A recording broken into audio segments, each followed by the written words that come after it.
Today's show features stories from the curriculum audit to celebrating a school namesake's 100th birthday.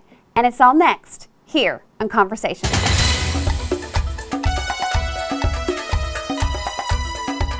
Hello and welcome to this edition of Conversations. I'm Jeannie Curtis. The AISD recently started a curriculum audit to provide the school board, administrators, and community members a comprehensive, objective look at how well our system is delivering teaching and learning to the district's students.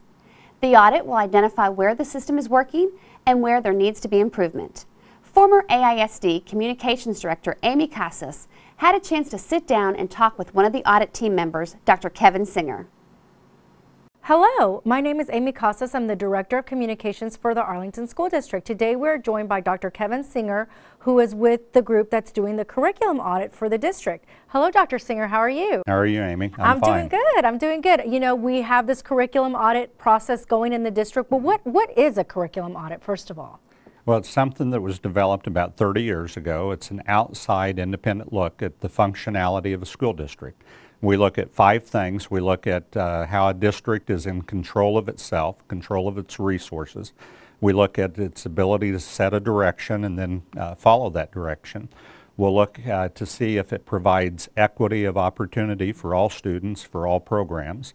We'll look at if the district can get feedback, can obtain data, and then get feedback on that data. And finally, we look at what we call productivity, and that's kind of bang for the buck. Is the district really using the community's resources appropriately? So why would we do an audit? The first thing is they set it out in the strategic plan. The community adopted the plan back in November, and that's one of the things that the plan said to do.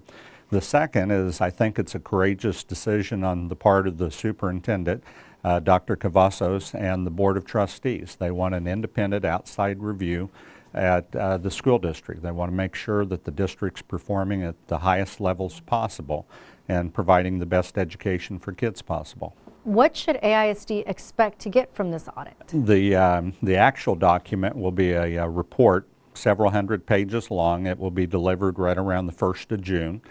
Most likely it'll be placed on the website of the school district, so anyone would be able to see it. It's an exceptions report, and it's an exceptions against those standards of a high-performing school district. The report will list the things that the district does that differs from those standards.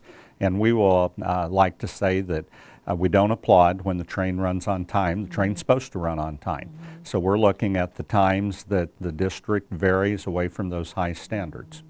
That's very interesting. Well, any final thoughts after visiting with our campuses and staff? Well, I tell you, the staff have just been fantastic. They have been so accommodating. They're extraordinarily friendly, and they've just been great in supporting us. I applaud Dr. Cavazos and the Board of Trustees for their efforts at doing this. There's not a lot of districts that on their own would choose to do this, to have this outside very critical look, and the board has said be as critical as you can because we want to move forward. One of the board members, when I was interviewing him, said every single day my job on the board is to make things a little bit better for students. And it was really obvious that the board and the superintendent have the belief that they want every child to be successful out of Arlington. And that's really encouraging. As a parent or member of the community, why is this important? They want their child to be successful. They want to have the belief that when they send their child to the schools here in Arlington, that they are getting the best education out there, that they can compete at a local level, at a state level, at a national level, or internationally. The Arlington ISD has said, let's look at what we do compared to the best of the world, and that's what we're doing. Well, if I had my kids here, I would like that assurance that the board cares enough about my kids to do something like that. Well, thank you so much, Dr. Singer, for taking the time to talk to us about the curriculum audit, and we're looking forward to seeing that report this summer. All right, thanks, Amy. After the curriculum audit is completed and presented to the Board of Trustees, it will be available online for everyone interested in seeing the results. One cold Saturday morning, Bailey Junior High students joined 10,000 other students from 26 communities across the country in addressing their area's most pressing water challenges. With more on this story is Sarah Rothschild. Sarah? Thanks, Miss Curtis. We're over here at the Pappy Elkins Lake in Dalworthington Gardens, and it's really cold. It's about 38 degrees, and we're just going to go talk to some of these kids and figure out what they're doing over here. I'm here with Naima and Shawama. We are testing to see if the water has anything harmful to people or animals. I'm with Carson and Lucas of Group 2, and we're looking at some of their research. What have you guys found out? We got one sample of the water here, and we found out that it's very clean water, and it's very natural. The environment is good here for all the animals and the plants. How do you make these tests? How do you find the results? We have some test tubes and tablets that we got one sample of the water, and we put each test tube in the water at a certain amount of water, and we put the tablet in there, and usually it's a color that it shows how much of something is in the water. Are you guys having fun out here? Yes. Do you think this is a great experiment to do to help you in your classwork? Yes, it is. Oh, but out here in the cold, in the classroom. Better. It is quite cold out here, but thank you guys so much. Did you guys find something? Yes, we did. We don't know what it is yet. We'll go look it up. There's a little worm, and then I know that someone found another bug over there a minute ago, and he just identified it too. Yeah. Wow. It's pretty neat. This one, yeah, he found that one. So Hunter, if you can find him in a second, he found something. Oh, there he is. Come and show her what you found.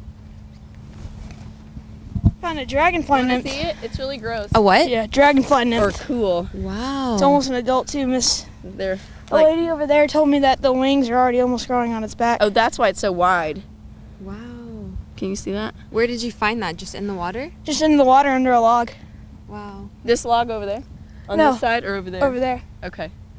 And then Miss Dillingham is from River Legacy, the Science Center, and so she's a naturalist, so she knows a lot more about all the different organisms that are out here, so we're lucky that she comes out here every year with us. This is our second year to come. Okay. So we're having a really good time figuring out She what said it these was things good are. because they don't like polluted water, so that means that the that's water's good. not too polluted. You also have something else in the jar. Can you tell Yeah. me what it is? I found a seashell, but I think it may be the top off of a freshwater clam. And you are correct, because we saw one over there that was really big. So Abby, they found one that was about 5 inches wide. Whoa. So there's some adult ones too. So that's good too, because again, they're in this group. So they're not going to be able to live in a lot of pollution. So that's good. Last year we found a bob, a leech. We named him Bob. A bob. And Leech. we didn't, I don't know, I think we found some midge larvae too. So we had these two levels then from this year to last year. So, but actually this year we haven't found these, we've only found this level. So that's maybe an improvement, so we'll see. The water is very, very low this year compared to last year. Last year we couldn't walk past here. So all this area we're behind that, below the Go green. get a net flip over another log. Okay, have fun flipping. So yeah, we have a lot less water this time than we did last time.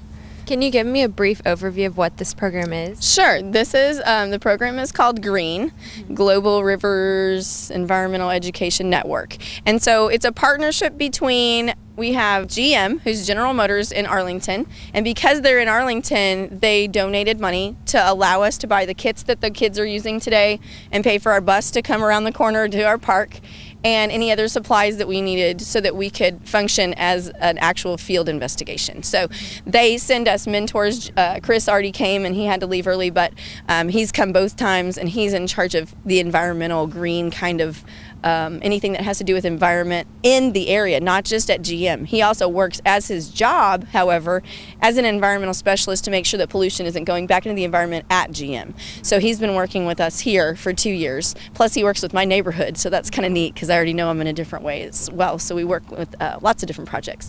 And we have the River Legacy has also partnered with us. So they have both years have passed mentors on to us that have been able to work with us both times. So that's been very helpful as well. So we also have Earth Force, which is the over global entity that's a nonprofit organization that organizes what we buy, how we function as what our supplies are. So you can see on here it says green. And Earth Force is the one that is in charge of making sure our curriculum is set, making sure that we have the kits that we need and what functions for each group. I know that Grand Prairie has had this program for several years, maybe 4 or 5, and this is our 2nd year to do it. So, and Bailey was one of the first schools, I think of the first school to actually do a test last year. I think we had Hutchinson did one this year, and then Carter's going to do one also, and so we'll have 3 this year, so that's great too. Do you think the kids are having fun out here? Oh yeah, we love getting dirty. When we came up to do our cleanup, which was our last process from last year, the kids organized a cleanup day, and we came out and we found we had 230 pounds of trash.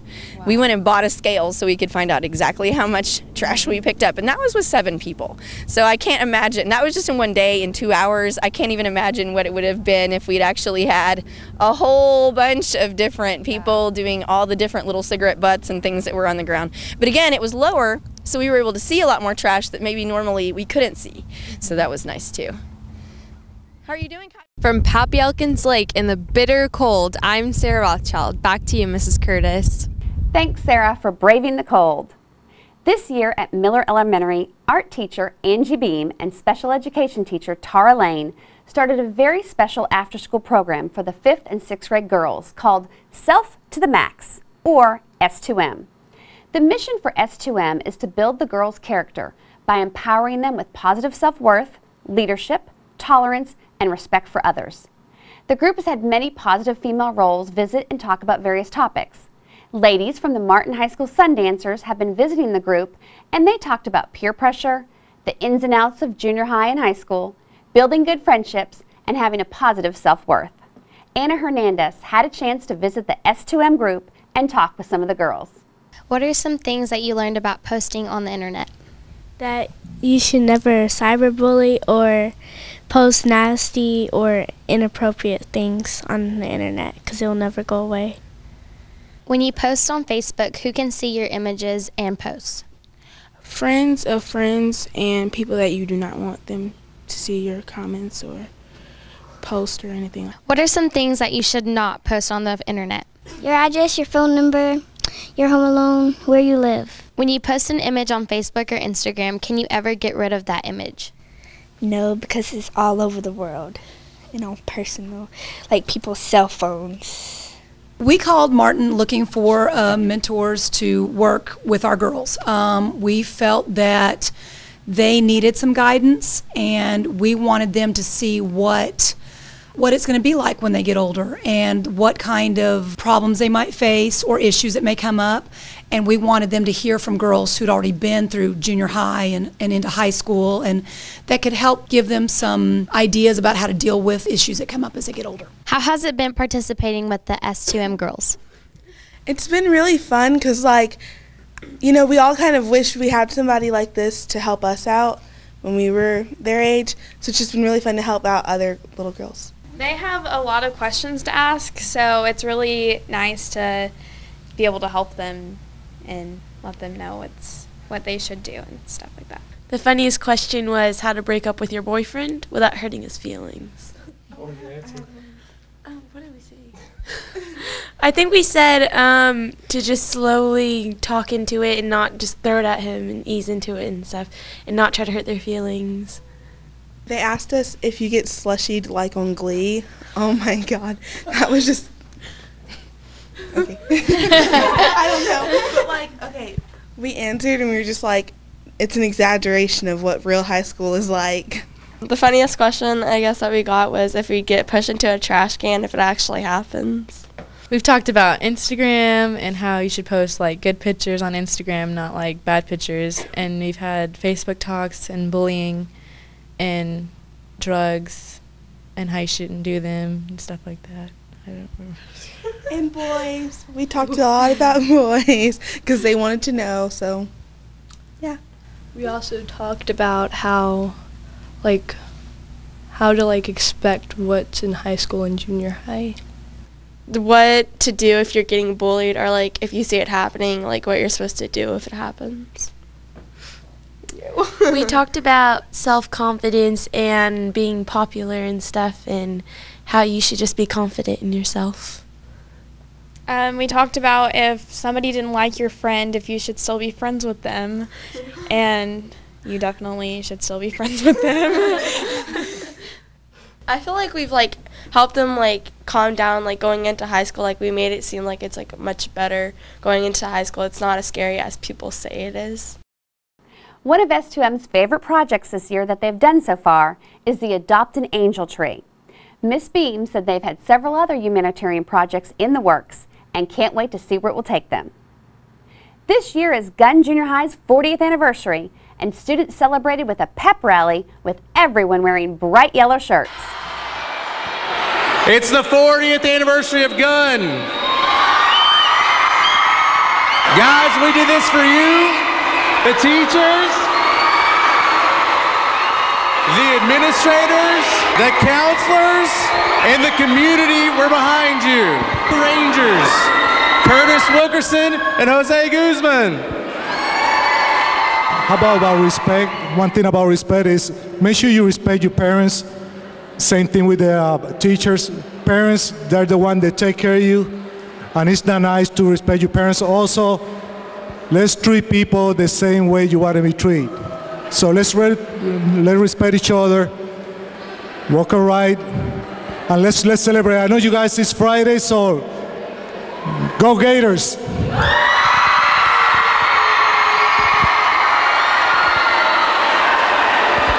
Gators. As you know, this school was named after Floyd Gunn, and I never got the chance to meet him, but I heard he was a great guy. But his daughter is here today. So put your hands together for Miss Susan Gunn.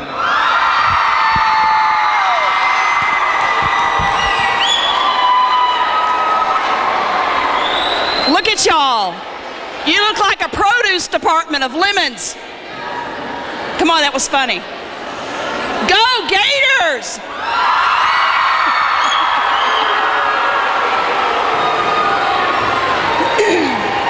Dad would tell me to tell you, are you listening? Dad would say, stick to it, keep at your books. We're so proud of you guys that go through here. Remember Gunn when you get older, because you'll never stop being a Gunn Gator! Woo!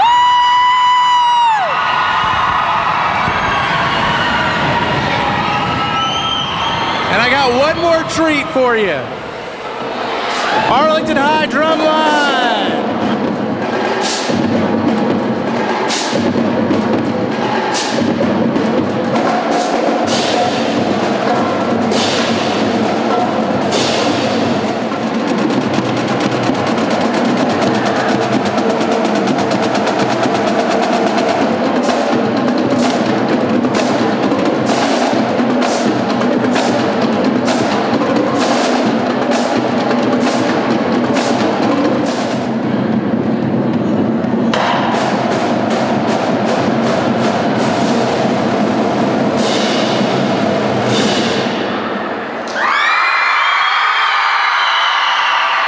One more little treat for you.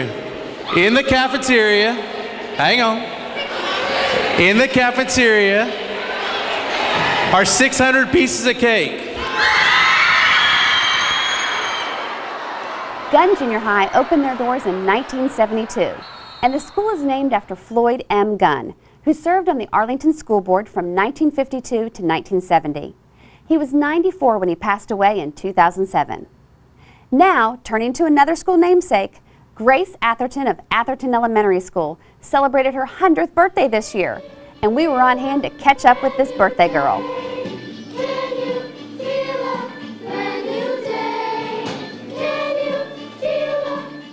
That's why I got to be 100. My motto is to live, learn, and love.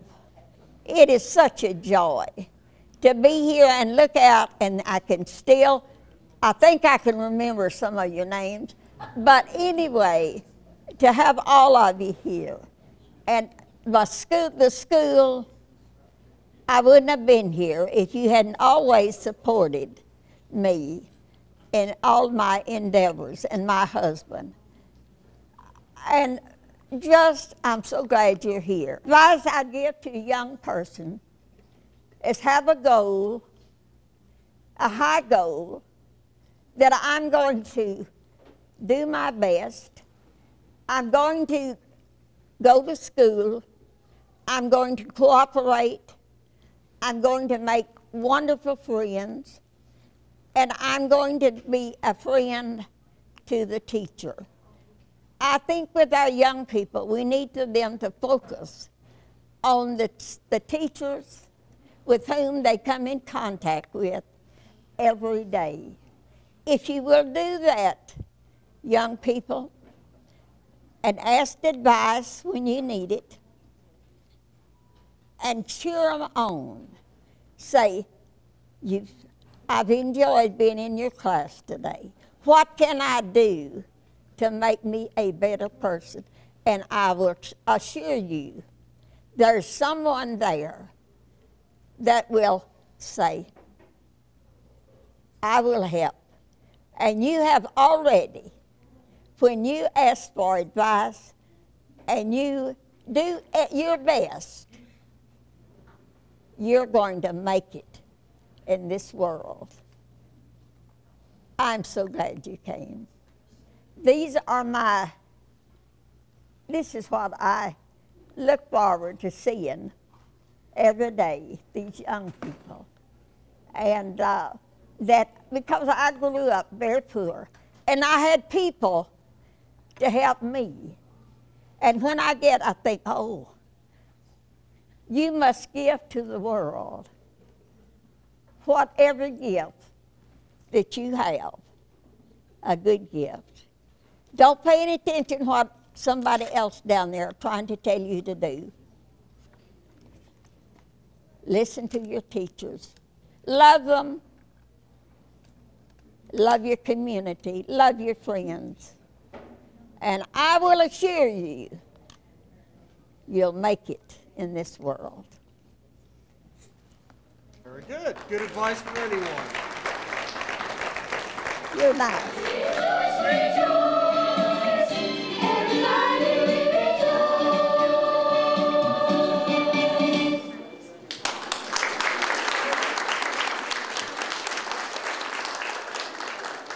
Happy birthday, Miss Atherton.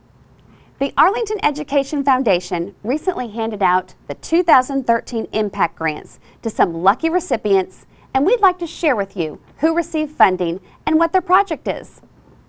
Michael Wyant from Bailey Junior High received $4,752 for Unreal for Real project. This is a step-by-step introduction to robotics in the classroom.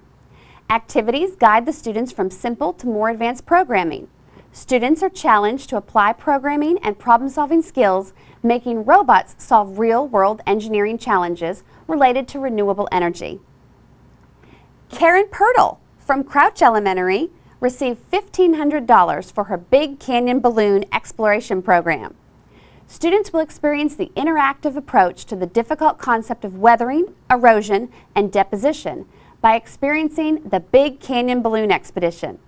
Students will observe a 15.5 feet canyon erode, a river carrying sediments, and a delta being created. Also at Crouch, Melissa Tom received $5,000 for her Science in a Nutshell Science Mobile Kits. Students will explore and discover science concepts and processes through inquiry and hands-on Delta Science Module learning kits. Activities are fun, engaging, and meaningful for all students in second grade. Beth Zimmerman at Crow Elementary received 3 different grants: vocabulary in their own language, headphones for one, and the Big Canyon Balloon Exploration Project. For the vocabulary project, English-Spanish dictionaries will be purchased, and headphones for one will make headphones available for use with netbooks and computers to help improve listening comprehension, time on task, and eliminate distractions. Principal Leslie Bettis at Larson received $5,000 to provide a workshop on Kagan Cooperative Learning Strategies for her entire staff. Engagement strategies will be implemented in all classrooms throughout the school year to improve student learning. Shelley B. Sucker received $3,600 for the Eureka Science and Math Lab. Shelley B. Sucker at Miller Elementary received $3,600 for the Eureka Science and Math Lab. This project purchases equipment that helps students improve their hands-on knowledge of science and math through new approaches. Sylvia Senza at Morton Elementary received close to $2,000 for Brain Venture. Brain Venture is a series of specialized classes that will help students improve a higher level of thinking to optimize their learning. Amy Adams at Shackelford Junior High's funded project is Pre-AP Algebra 1 Flipped Class. This will use a Kindle Fire to access teacher-created video lessons from home. Students will watch videos prior to class and will free up time for discussion with other students and teachers in class over lessons learned that previous night. This grant was for $4,900. Also at Shackelford, Alicia Vandenbroek had her Beyond the Stars Narrowing the Focus in Reading and Writing project funded for $2,100. Students will create a self-selected project that reflects their knowledge in the categories of mythology, folk tales, poetry, or drama. Lauren Parker at Thornton Elementary received $4,800 for her Camp Invention. This is a summer program rooted in critical thinking and problem-solving areas. Students will develop 21st century skills geared to improve learning, especially in the areas of math and science.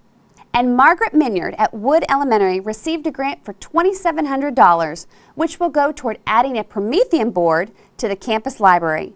Students will be more engaged and participate in this hands-on approach to lessons.